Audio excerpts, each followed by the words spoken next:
Welcome to Social Media Masters, the show about creators who have become leaders in their industries by growing a following on social media. From Instagram to TikTok, LinkedIn to YouTube, we will discuss their stories and how they became social media masters. I'm your host, Isaac Child. This episode of Social Media Masters was recorded back in September of 2023, so about 6 months ago. At the time of the episode, Kenna had nearly 35,000 followers on Instagram.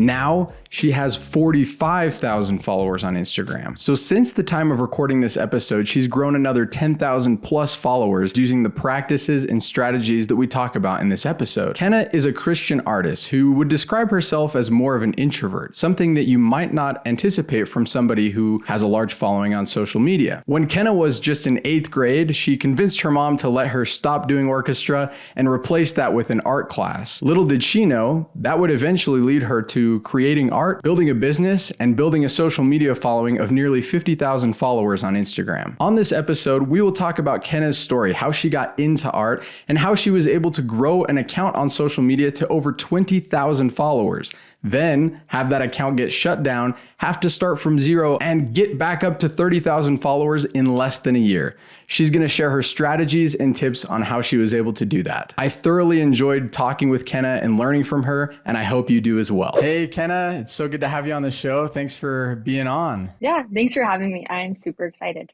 Yeah, absolutely. I am stoked to learn a little bit more about you as a person, your story, and how you got into art, how you were able to grow your social media and everything in between. So just to kind of kick things off, just to get to know you a little bit better as a person before we get into all the social media, nitty gritty, tell me a little bit about like your early life. What were you like as a student in school? Were you more outgoing or were you more of a shy personality? Okay, so I was definitely more shy.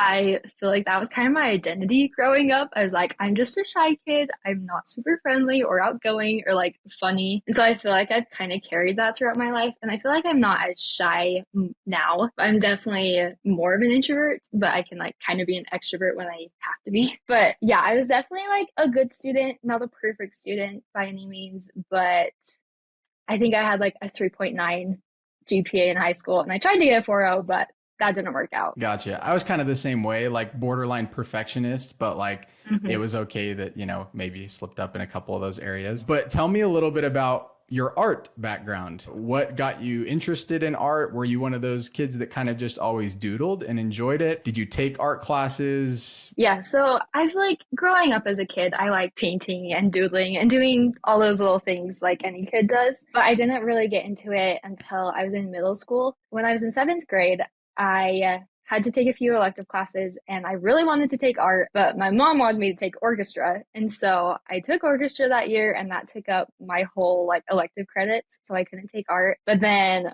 my 8th grade year, I was like, okay, I'm not doing orchestra, Mom. I don't want to do it. I'm going to do art instead. So then I took like the first art class that most of the 7th graders took. And the same year, like the next semester, I took the second art class. And that is when I really discovered that I liked it a lot. And it was the first time I was kind of doing more, like not advanced drawings and things like that, but like I wasn't just doodling, like I was completing an assignment that took 10 hours or something, And so I feel like that really helped me see that I liked it, but then also that I was actually good at it. And like I said before, like I was a shy kid, I was awkward in middle school and I don't know, like friends were hard back then and, it was just a rough time. I really found a lot of comfort in art and just knowing that like, okay, I might not be good at sports or I might not be good at this, but I am actually good at art. And so I just really leaned into it during that time. That's awesome. And when you kind of found that passion for art, were you doing just like school projects and that was when you'd kind of get your creative outlet, or were you doing a lot of like art on the side? Were you taking a lot of your time to create art? So at that time, I think I was mostly just doing school projects. So then in high school, that was just drawing. In middle school, I didn't do any painting. So then I took a drawing class my freshman year of high school and just kind of continued doing school projects. And then I think my sophomore year, I took a painting class. That's more when I started doing stuff outside of just the school projects because I really enjoyed painting and I like worked on that a lot. I was doing watercolor all the time. So that's when I started, doing things for school, but then also kind of branching out and even starting doing things for other people and selling my art a little bit, but not too much yet. So you started like even doing it as kind of a business thing as early as high school then? Yeah. So, and what's funny too is I made my original Instagram account when I was in eighth grade. Okay. So I was like 15 when I started posting on that account. And at the time, it was mostly just the school projects I was working on. Okay. So if you scroll back, you'll see random portraits of Harry Potter and Zac Efron and stuff like that, which is kind of fun. Yeah. But then high school, like people would say like, hey, will you paint this like faceless watercolor portrait for me? Or I did a lot of these like watercolor world maps. So I did those for friends and family. So just things like that. Cool. That's cool. So was your Instagram account, was that specifically your art or was that also like a personal account on the side? So I started one just for art. Okay. So Very I cool. had my normal one and then an art one too. Okay. And I assume you were on social media, like your personal, like, selfies here and there type of thing, like we all did. Yep, the random posts that you post when you're Right. in middle school. Yeah. Right. So it's good to clarify that like you at least, you've scrolled, what, how social media kind of works there. So when you started your Instagram, was that like the only place that you really did anything with your art as far as like social media? Or did you post anything on like Facebook? I know at the time there wasn't too many other social media, outlets, I guess, but was Instagram kind of your main focus? Yeah, I feel like it wasn't really on any other platform at that time besides like Snapchat, but I don't feel like that counts. Yeah. But yeah, I like TikTok wasn't around. I've never been a Facebook person, so I like never go on there anyways. So yeah, it was just Instagram to start. Okay. So take me back to the beginning of your Instagram page. What was your goal with the Instagram page? Like, was it more of like, well, I'm already creating this art, so I may as well share it? Were you hoping to create an account that would eventually turn into some sort of business opportunity? Like, what was your kind of mindset when you started as a freshman, right, in high school? Yeah, so I think I started probably when I was in eighth grade. I only had like a handful of posts. And at that point, like I didn't really know what it would turn into, or I don't even know if I had a goal. Like it was just fun. It was more just to document like, oh, look at this painting I made, look at this drawing. But then I will say like when I was in high school, that's when I kind of realized this actually was what I wanted to do. And I wanted to turn this into a business. And I don't know if you've heard of the color amber. I don't think I have. She's a pretty well-known like LDS artist. Maybe some people listening will know. So she went to the same high school as me and we grew up in the same town. Now she has like, I don't know, close to 40,000 followers. So she's a very successful artist too. Yeah. And so at the time, I didn't really know that this could be a business opportunity. But since I knew of her, she's a couple years older than me. I kind of knew her younger sister and stuff. And so I followed her account in high school and I saw that she was, painting these watercolor temples and selling them to people and starting to create prints. And I feel like that is when I kind of realized like, okay, if she can do this, then I probably can too. And that's kind of when the dream started of me being just an LDS artist full time. Yeah, that's awesome. So when you were getting started, how many followers, I mean, maybe you can't remember exactly, but like around how many followers were you at when you started to take it a little bit more seriously and see that vision? And how many followers was Amber at that made you realize like, oh, maybe there's actually quite a few that would follow me? I feel like I was probably only at like 300 to 500 when I started being like, okay, I actually, want to take this seriously. Yeah. And, that was really just like my family and friends. It wasn't anyone else. Right. And I feel like when I was looking to Amber's account and being like, oh, okay, I want to be like her, she's probably only at 1,000 to 2,000. Oh, wow. So okay. Nothing crazy. Very cool. So we talked a little bit before the episode. You said that you had grown your Instagram to a certain point and then you got locked out of the account. So less than a year ago, you had to restart. And currently on your account, you have over 30,000 followers. So tell me a little bit about leading up to your first 10,000 followers. What were some of the things that, first off, how long did that take? And what were some of the things that you were doing to kind of get yourself out there and grow? And was it like a quick growth or was it kind of slow and steady? let's see, when I was starting to take it more seriously, I guess we could say, is when about 3 years ago is when I started an Etsy shop Okay. and started really wanting to sell prints and really wanting to lean into that. Around that time, I had less than 1,000 followers. I was trying to figure that out, but it honestly wasn't working very well. So fast forward probably 6 months later. So about 2 years ago now, I wanted to take it more seriously. And so I created my first painting of Christ that's more in the style that I do now. And I feel like that's when I started to grow more. And then I remember hitting 1,000 followers in November of it'd be 2021. That kind of gives you like a time frame of like I was at 1,000. And then when I got locked out of my account, I was at about 12,000. So within, those next couple months, I grew pretty quickly because there were just a couple posts that did well and that brought like more visibility to my account and stuff. And what actually really helped me grow and like those posts that were doing well was I would paint these Book of Mormons. I don't know if you've seen people do this. Yes. But people just take acrylic paint and paint flowers on Book of Mormons, and they blew up so fast. Like they're so popular. And so I would post reels of those, and those were the first reels I ever had that got over 100,000 views or something like that. And then I'd also even do carousel posts, and those would do really well. And so that was what brought a lot more people into my account and got more eyes on my account. And so that's really a lot of how I grew quickly in that short amount of time. Interesting. Would you say that you were posting every day? What was that looking like at the time that you were starting to see that growth? Definitely not every day, probably just a few times a week. I've never really had like a strict posting schedule or anything. It's just been more, okay, I have something to post, let's get it up, rather than, okay, I need to post every day. What can I make? Kind of a thing. I love that. I love that approach. I think that's should be refreshing to people who are listening, who are wanting to grow on social media. I think that that's a super great tip. There are a lot of people who teach social media and coach and say, you have to just post every day. You got to be consistent. If you want to grow, you've got to niche down and you got to post.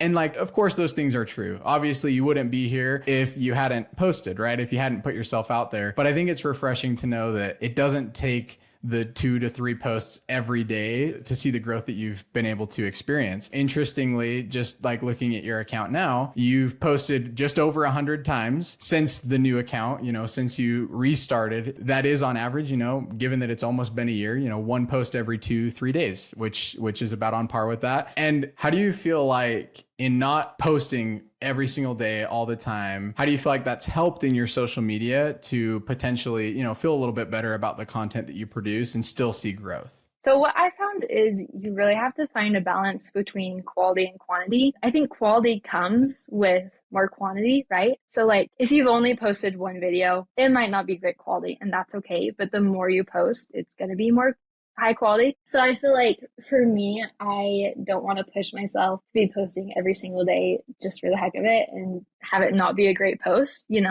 I would rather post a few times each week, but have it be a high quality post while still maintaining consistency and, posting enough where my account is still getting views and visibility, but I'm not overworking myself. I feel like that makes social media so much more fun too. When you make it fun, you're going to enjoy it. And I feel like your audience can sense that. And so I think that's important too. Just don't overwork yourself. Don't overdo it. Just find the balance that's right for you and run with that. I love that. And I think you are living proof. You're proof right in front of us that you're able to enjoy it. You're able to post 2 to 3 times a week and still see incredible growth that you've been able to see. And one of the questions that I wanted to ask you was, how do you feel like niching down? Obviously, you're an artist. You're very focused on LDS art, right? Art more geared to members of the Church of Jesus Christ of Latter-day Saints, of which we're both members. That's, part of the reason that I was drawn to your art. How do you feel like that's helped in your growth?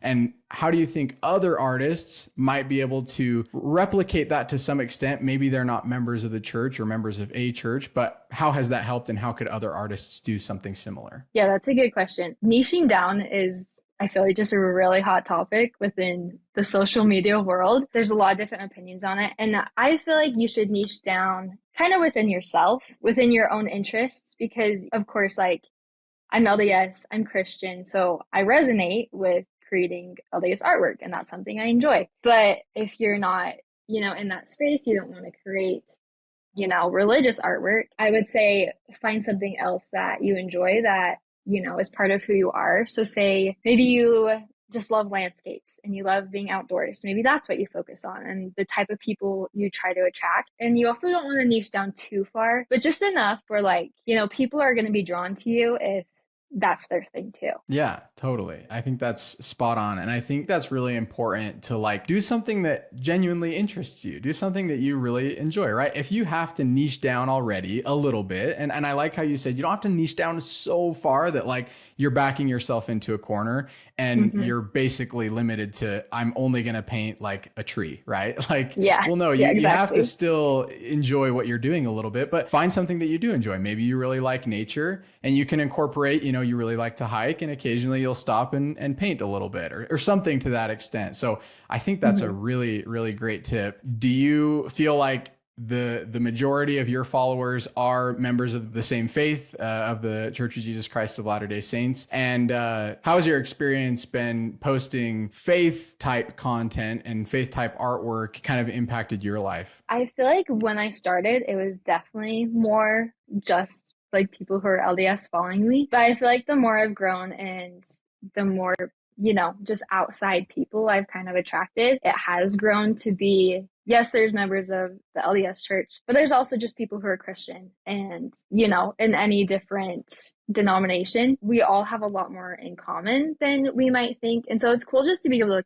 connect with a lot of different people that we still have the same core beliefs and the same faith and values. So I think that's super cool. So we'll pivot a little bit from talking about, the specific strategies that you experience with growth on Instagram. I just wanted to ask, have you dabbled with other social media platforms? And if yes, what has your experience been? Where are you at with other platforms and that? So I'd say the other two platforms I have dabbled in are TikTok and Pinterest. Pinterest, I honestly don't do much for anymore. I feel like I haven't had a ton of success in it. And most of the time I am just reposting the reels that I post on Instagram or TikTok and then just other posts. So it's really not a ton of effort, but I also don't feel like I get a lot of sales or traffic from it coming to my website or anything. So I honestly don't focus on that much anymore. But then on TikTok, back in COVID, I would just post some random funny videos. And I had this one go. I mean, it was probably viral for the time. I think it only had 100,000 views on it. Oh, that's but viral. That kind of gave me, but back in COVID 2020, that was almost 1 million views now, Yeah. So I feel like that kind of gave me a taste of oh, you can actually reach a lot of people on this platform. This is cool. But I was never super consistent on it. I'd post every now and then. I'd say about a year ago is when I started maybe taking it a little more seriously. But even now, it's not my main focus. I feel like it's really hard to focus on both Instagram and TikTok. I feel like you kind of have to choose one or the other to be your main platform. And then the other one's just kind of sprinkled in there. So I have had a couple videos go. I don't know if the term viral or what the parameters for that are. Right. But I've had some get over 500,000 views. And, that's been really helpful for sales and just people finding me. And do you feel like the people that find you on TikTok, first off, how many followers do you have over on TikTok? Right now, I think I have 21,000. Okay. And do you feel like that's a different audience? Do you feel like it's similar? People follow you on both platforms? And do you feel like the people who maybe didn't, they haven't seen you on Instagram, have they migrated over there? What's the overlap between those two platforms? It's hard to say because I feel like TikTok, it's hard to keep track of your audience. It's more like a sporadic platform, Yeah. At least for me when I don't take it maybe as seriously as I could. I feel like there's definitely some overlap, but there are probably a lot of people who just follow me on TikTok that don't on Instagram. So it's hard to say for sure. That's probably pretty accurate. And I like what you just shared about kind of picking the one platform that you can really, understand, really be confident in, put a lot of effort into, which for you is Instagram, while still being able to, you grew an audience of over 20,000 on TikTok. We're just going to assume that that's a different, those are different people. That's still a lot of people. And for you to have multiple posts that have gotten, even just over 100,000, there are so many creators and specifically artists out there who would kill for a post to be shown to 100,000 people, right? right? Right. We Yeah. as creators, we're kind of at the mercy of the algorithm, right? It's like, well, Hmm. hopefully this one does well and people can appreciate the work I've put into it. But for some people, and for me even, and you've probably experienced it, you feel like you put a lot into it and they just, they flop. They Yep. get a few views and you're like, well, Uh-huh. that stinks. I think that's a good insight for creators who are like thinking, I need to be everywhere at once. If I'm going to grow a business, I've got to just plaster my face everywhere. I have to plaster my work or my service, whatever it may be, where you're proof of the fact that you can focus on one platform, and to an extent it probably has benefited you. I mean, I'm pretty confident in saying, given that you have nearly 35,000 followers on Instagram, you've been able to really focus your attention there, and that's probably where you generated, most of your sales, your leads, and that type of stuff for your business. So I think that's awesome. Talk a little bit about like the business side of your art with your Instagram. Have you done everything on your own? You had anybody help you? Like, I know you have a website that you can purchase the art. Tell me a little bit about all that. So I've pretty much done everything on my own. Yeah, I started my website last November. And so now I sell on both my website and my Etsy. But I kind of try to lead people who, follow me onto my website because that gets me just a little bit higher of, income coming in. Yeah. Because Etsy kind of takes some fees and stuff. So then I kind of try just to have that be, people who find me from the search algorithm on there and stuff. So as far as, you said you've kind of done everything on your own, your website and that type of thing. But as far as like videos, video editing, has that just kind of been self-taught? Obviously we've grown up with a cell phone in our hands, so we are more familiar with that. But have you just done everything like that on your own as well? Yeah, I've done a lot of it on my own. And I do feel like I have a little bit more experience in the business side of things than a lot of other artists or even just people starting businesses. Because in high school, I did FBLA. It's just like a business competition for high schoolers. So I did that for all 4 years of high school. And like I won state a couple times, which isn't anything crazy, but like, I enjoyed it. So I had Yeah. that bit of business experience.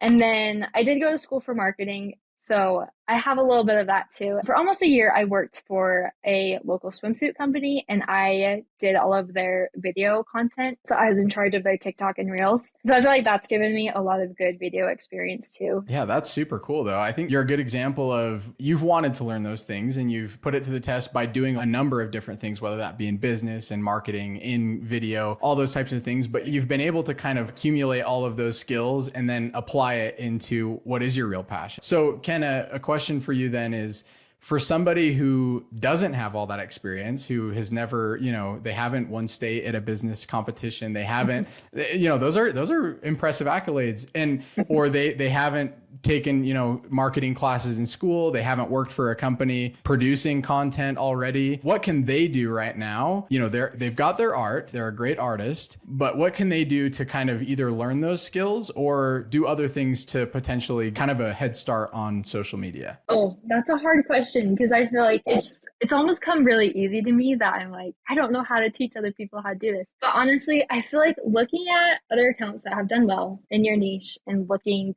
not to compare, but looking at what they've done, the type of videos they post, what's their lighting like, what's their setup like, taking those things into account and just recognizing like, okay, that's working for them. So I don't know, just kind of trying to apply the things that you see that are working for other people into your own content while still making it your own and not just like straight copying them, but just noticing like, okay, this is what's working for other people. Let's try to do that too. Yeah. And do you think you still apply that a little bit to your account? Do you follow other artists that you're noticing, ooh, that was kind of a clever idea, I'll do my own spin on it? Yeah. And that's funny you asked too, because a lot of the videos I've had go viral or, just do well lately have been because of this other artist. So her name's Faceless by Mikkel is her Instagram. And she started kind of doing this series on TikTok where she would just post a really quick short video showing a different print or a painting. And she'd say like, day one of me trying to reach a new audience or, trying to find the people who resonate with my art, something like that. And so I saw one of her videos did really well. It had like 70,000 views on TikTok. So I was like,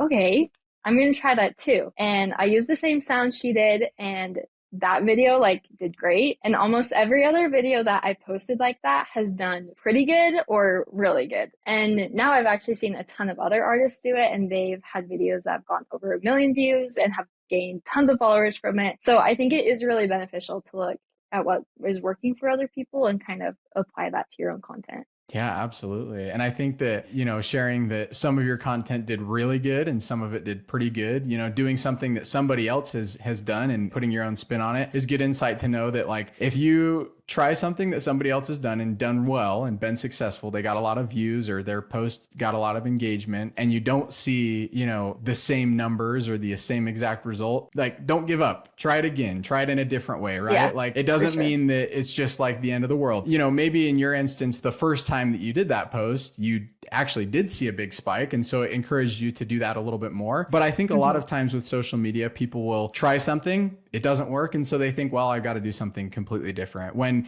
in reality, it's just a matter of, sticking with it, getting back up the next day and deciding I can do something maybe similar to that. That was a good idea. I think there's still potential there. Let me just go out there and produce. So tell me a little bit about day-to-day life as an artist now. You're on social media, you've grown a great following. Does this consume a lot of your time? Is this your full-time thing? Are you still doing other things on the side? And what does your kind of day-to-day life look like? Yeah, so this is my full-time job and everything now. I try not to let Instagram and social media consume my life, but I'm definitely on my phone more than I would like to be, and my screen time's definitely kind of high, but I try not to be too consumed by it. I feel like right now I'm a little more than I usually am because I've had two kind of like back-to-back launches that I'm doing, so some different things going on. But I'd say for the most part, I try to have a good enough balance between my work and my just regular life because they are so integrated. And so, it's just all in one kind of thing. I feel like as an entrepreneur, I don't really have a set schedule. I just kind of wake up in the morning, figure out, okay, these are the things I need to get done today. I need to package orders. I need to get a video out for this. I don't know. My day to day changes a lot, but that's kind of what makes it fun too. Yeah. And so a question for you on that. As an entrepreneur who doesn't have a set schedule every single day, maybe you have tasks that you have to complete. How do you stay motivated when maybe things are a little bit slower or you don't have as many tasks to do that day? How do you continue to grow and learn and do different things? Yeah, that's a great question. And actually, went through a really unmotivated, hard phase in August because for some reason I had in my head that, like, okay, people are busy right now. Like, they're not buying art. There's no holidays coming up. And I didn't have any big things planned. So, like, for September, like you're saying, I just launched some sweatshirts and I am doing journals right now. So I've had some bigger things that I was looking forward to, but that weren't happening yet. And so I kind of did hit a big slump in August. And it's hard to stay motivated, especially when you don't have anything coming up that you're working on. It's normal for you to go in phases of that. And when you're in that unmotivated slump, you don't have to like push yourself so hard to get out of it. You can kind of just ride the wave because, it's going to go up and down no matter what. But I would say it's really helpful to find, a different project or something else that you can work on that you can still get excited about, even though you might still just be kind of in a slump.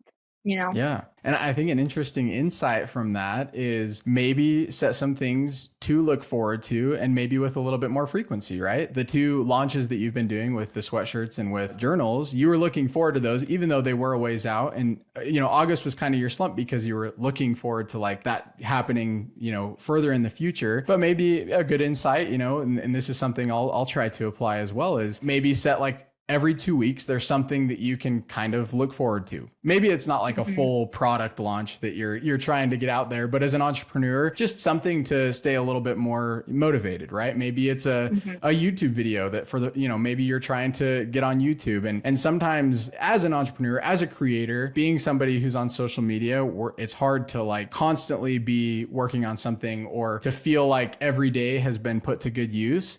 But maybe on the days that you don't feel like there's as much to do, try to, diversify a little bit. Obviously you're an artist, but you've gotten into sweatshirts and journals. Talk a little bit about that. When did you start to dabble in those things? And then I know that either the launches have just happened or they're happening as we speak. So I'd love for you to kind of talk a little bit about that and give listeners an opportunity as well to, we'll put the link in the show notes and they can take a peek over at what you've got going on with that. Yeah, so I think like the end of last year, I was just doing art prints. That was kind of it. But I wanted to do calendars. So I did a yearly calendar. And then I was also like, Kate, I hear a lot from people when I go to markets or just on social media. They're like, I love your art, but I don't have any wall space in my house. So I was like, okay, what else can I put my art on that people would still want to buy it and, find value in? So I was like, okay, it'd be really cool if I could put them on a journal. So I kind of started doing some research on it. And then long story short, I ended up running into someone at like a random girls like get together I went to. And this girl worked for a local company that makes journals and notebooks. And so I started working with them and they've been able to help me make some journals. And so that's been a really fun thing to work on. And yeah, this is my third launch of them that I'm doing. And these ones, I've kind of dabbled in a couple different kinds. But these are really fun because they are all like guided prompted journals. They're not just like a plain lined notebook or something. So that's been really fun to work on. And then with the sweatshirts, I've seen just tons of like cute Christian quotes and things on sweatshirts. I've always thought that would be really fun to do. So some of our good friends, they started an embroidery company a couple months ago. And so for the last few months, we've been like, oh, it'd be so fun to do a collab. So it's kind of always in the back of our minds. And then about a month ago, we were like, hey, this would actually be really good. Like, let's do sweatshirts. So we started working on it. I came up with 5 designs and then we made them and we launched those, I think a week ago. So yeah, that was really fun. Exciting. And they did pretty good. I think most of them sold out within the first day. So that was awesome. And it was really fun. Yeah, I think a lot of people who are listening, maybe artists who are trying to grow on social media, artists who are trying to grow their business and take what they're doing full time or already have it full time and just aren't seeing a bunch of success, probably listen to you right now and think, my goodness, Kenna is so lucky. She was at a girls' night and all of a sudden, like, she got connected with somebody who does printing, and then she has some neighbors who do embroidery. But the truth is, Kenna, is that's not just luck. I mean, you could consider those things like, wow, you were lucky, but the important part to realize is that you as an artist, you were thinking of these things beforehand. You've already been formulating those things in your brain. So when you found out this, a girl worked at a print shop, it wasn't just like, oh, cool job. You work at a print shop. You were able to use that and leverage that as, oh, I have this idea. Let's actually come together and make that work. So do you feel like up to this point, you getting to 35,000 followers, building a website, diversifying where you've put your art and what you've done, how much do you feel like has been luck and how much do you feel like has been hard work and just elbow grease, right? Yeah. I mean, I do consider myself a hard worker, but I'm not the type who's working 12 hours a day, And so I feel like, yes, there's an element of luck, but it's more things working out the way it's supposed to, rather than, just being in the right place at the right time. So I feel like I just kind of, opened myself up to those ideas. And so then when the right opportunity came, I was like, yes, let's do that. That's super great. I agree totally with what you have to say. And I think it's super refreshing to know that it's 100% possible to do these things without being the entrepreneur who only gets 4 hours of sleep a night and who's always consumed in their business and that type of thing. When you restarted in December of last year, obviously you already had a lot of content that you could put back on that page. You were probably doing your best to try and get previous followers of that about 20,000 that were there to come over to this new account. But talk about like where your head was at that time, and then how over the last 10 months now you've been able to get back to not just your 20,000, but up to that 30,000. Yeah, the beginning was very rough, I would say. I was really disappointed about it. I was like, crap, what am I going to do? But then also at the beginning, I was like, kind of wanted to prove myself. I was like, okay, if I've done this once, I can do it again, kind of a thing. So yeah, like you said, I reposted all of the videos that had done well on my last account to this new account. And what helped a lot actually was a lot of my old followers that kind of realized that I lost my account were able to post it on their stories and be like, hey, she lost her account. If you were following her before, go follow her new one. And so I feel like that really helped me. And within the first couple of weeks, I think I got up to like 500 again. That helped me get like a kickstart because it is really hard to grow an Instagram account or social media account from scratch. So that really helped. But then I feel like for the first month, I was kind of in that phase of like, yes, we're going to do this. This is great. I had so much motivation. And then like February and March came and I wasn't growing a ton. And I was like, crap, this sucks. What am I going to do? Kind of a thing, But I just stuck with it. I tried different content ideas, things like that. I think in May, I was around like 5,000 followers. And then I posted one of those videos I was talking about earlier, just like the super simple text on the screen showing a print. And I think from one of those, I gained like 5,000 followers. From another, I gained 10,000, so that has really helped get my account back up there and, gain a lot more followers than I really thought I ever would be in this amount of time. Yeah, that's awesome. An interesting statistic that kind of backs up what you just shared is that about 5% of our content leads to about 95% of our following. So, you said you had a couple posts that led to 5,000 or 10,000. And the interesting thing is, like we just talked about luck and hard work, is it may have been like just kind of a piece of luck that, wow, I got 5,000 followers from that. But had you not showed up that day and showed up maybe the other few times that week, you may not have been in that position to do that at all. And because you were keeping with it, even when things were a little bit discouraging, you were able to put yourself into a position that when you posted that video, those 5,000 people were ready to, come and follow your account. So I think that's super, super great insight. We didn't talk a ton about like your business. When did you take your business full time and how has that been for you? This has a little more backstory to it than maybe you want, but I decided to go full time in my business last October, and I had kind of been thinking about it. And like I said, I was doing social media for that swimsuit company. So then actually middle of October, I randomly got fired or laid off, whatever you want to call it. So then I was like, crap, what am I going to do? And I had kind of had the thought before where I was like, oh, it'd be really nice just to be able to take this full time and just be doing my art, So then that opportunity presented itself and I was like, crap, am I actually going to do this? But since it was October, I knew that the holiday season was coming up and that's usually the busiest time of year and where a lot of the sales come in, I was like, okay, I know I'm going to be able to make money. I know it's going to be okay for at least these first, couple months. So I was like, okay, we'll take the risk. We'll do it. But I was still doing school at that time. And then a couple weeks later, I was talking to my husband, it's hard to be a student and be paying for your own college. And we were talking about that and we're like, okay, are we going to have enough money to even like be able to get us both through school? And so the decision of me stopping school kind of stemmed from a financial point where we're like, hey, is this actually the smart thing to do? At first I was like, no, I've got to finish school. Like this is what I planned on doing my whole life. And then when I started thinking about it more, I was like, hey, actually, my goal isn't to work in a marketing agency or doing marketing for a different business. It's to be doing my own thing and to be working for myself. And I never really thought that was going to be possible until I was, had kids and was like a stay-at-home mom and was doing that on the side. But then, the series of events kind of opened up my mind. I was like, hey, actually, I could do this now. Like, I don't have to wait. I can make it work now. And so I finished out that semester, but that December, I didn't enroll in classes for the next semester in January. So that's kind of where I started taking it full time. So actually my husband, so he's going to school right now. He worked a part-time job all of last year through the summer, but right now he's actually just focusing on school. So it's really cool that like I'm the main supporter of our family right now and our rent is super cheap. We don't live in a nice apartment. Like our expenses are low, but it's still cool that like my passion and my business has grown enough to where it supports us too. That is so amazing. It's so inspiring. And I hope that others can see it doesn't have to take the kind of series of events that you went through. Obviously that is your story and that's amazing. And that's so cool that you were able to, even with all those things, especially as potential, difficulties and hardships in life, you're able to overcome them, come out on top, and then now be where you're at today.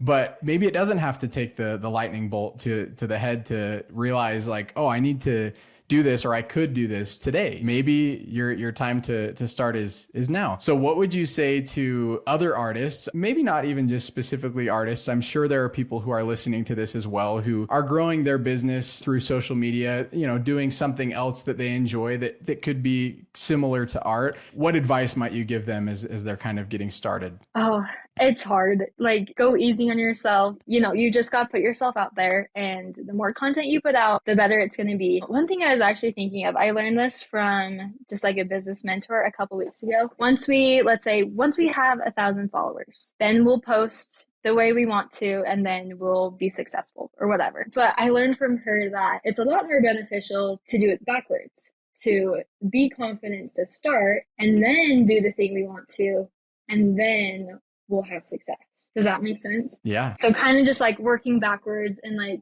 I don't know, everyone says fake it till you make it, and that's so true. Like, just have the confidence to put yourself out there like you already have 100,000 followers or 1 million followers.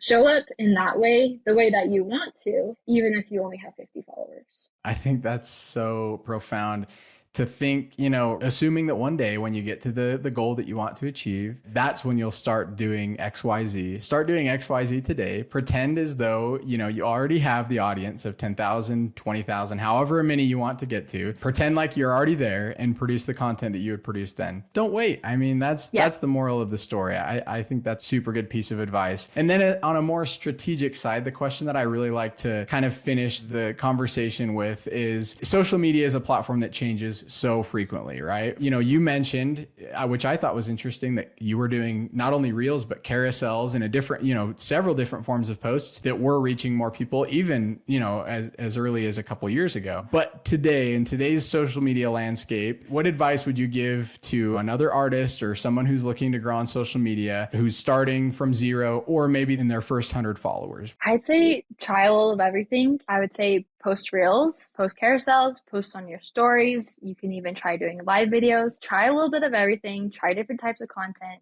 and then see what sticks. But also, you've kind of got to give it, enough time and different frequencies of posts to see what sticks. Just experiment, have fun with it. And then once you find what's working, keep doing that. Yeah.